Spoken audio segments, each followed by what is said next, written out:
While many graphics can be created in After Effects, there will be plenty of times when you'll want to animate files created in other applications, like Photoshop files or Illustrator files, photographs and video files. To get started, we're going to import a couple of different kinds of files. The first way you can import assets into After Effects is by going up to the menu bar and clicking on File, go to Import, and choose File.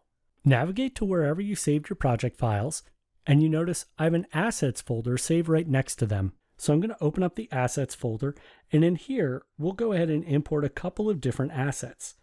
The first one I want to import is the Summer Camp Badge Illustrator file.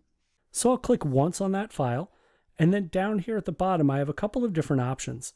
I want to make sure that Illustrator PDF sequence is not selected, and under Import As, I'll just import this as footage, which means it's just going to go ahead and flatten any possible layers that are involved with that Illustrator file. I don't need to create a composition, and I'll go ahead and just click the Import button, and now that file's been brought into the project panel, and notice it's automatically selected, and I'm getting a preview over a black background here in the project panel.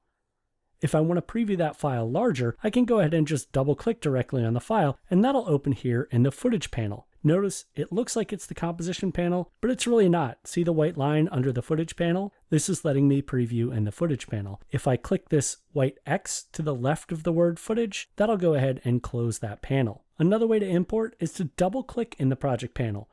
Navigate back to that Assets folder, and this time I'll import both the Blue Mountains and the Camper Mountains file. I'll click on the first one, hold down Shift, and click on the next one, and they're both selected.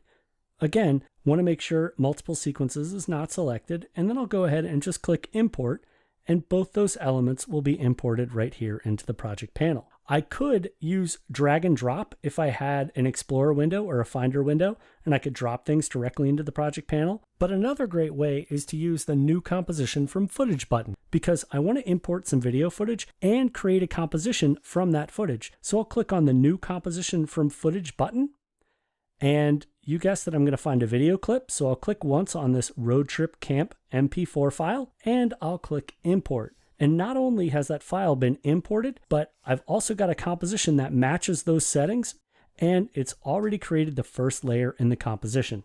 So as you can see, there are plenty of different ways you can import files into After Effects. The most important thing to remember is the fact that these files are not embedded with the project file, so you want to make sure to keep everything well organized on your hard drive before you bring it into your After Effects project.